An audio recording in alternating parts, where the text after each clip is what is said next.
Miongoni mwa vitu ambavyo vimeweza kutushangaza ni pamoja na mchakato ambao umeweza kufanyika katika shule hii. Tumepita sisi kama waandishi katika baadhi ya shule mbalimbali, lakini miongoni mwa vitu ambavyo tumekuta katika shule hii ni tofauti na kitu ambacho tumekuta hapa. Lakini pia pembeni yangu huyu ni makamu wa rais. Nataka pia niweze kuzungumza naye. Aniambie akiwa kama yeye ni mwanafunzi, lakini pia wanafunzi wenzie wa Sacred Nursery Primary School wameweza kumwamini na kuweza kumchagua kwenda kuwa yeye ni makamu wa rais. Ndugu wangu, kwanza hujambo?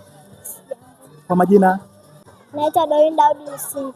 Okay, nataka uniambie wanafunzi wenzio wameweza kukuamini na kukuchagua kwenda kuwa makamu wa rais katika shule hii. Je, hebu waambie wanafunzi wenzio umejisikiaje baada ya kuona sasa wewe ndio umetangazwa kuwa ndio makamu wa rais wa shule hii? Nimejisikia vizuri na pia nawashukuru wote walionipa nafasi hii na nitahakikisha nitafanya kila kitu ambacho nimewaahidi kukifanya. Okay.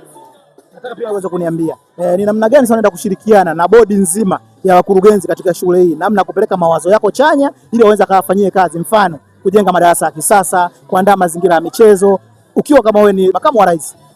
Nitahakikisha nashirikiana na mkuu wa shule, rais wa shule hii na director wa shule hii kuhakikisha kila kitu cha shule hii kinakaa sawa na tutarekebisha kila kitu ambacho hakiko sawa. Okay. Nataka tumalize na hii sasa. Nataka pia uambie wanafunzi wenzio ambao wamekuamini, waambie neno moja tu la busara na hekima.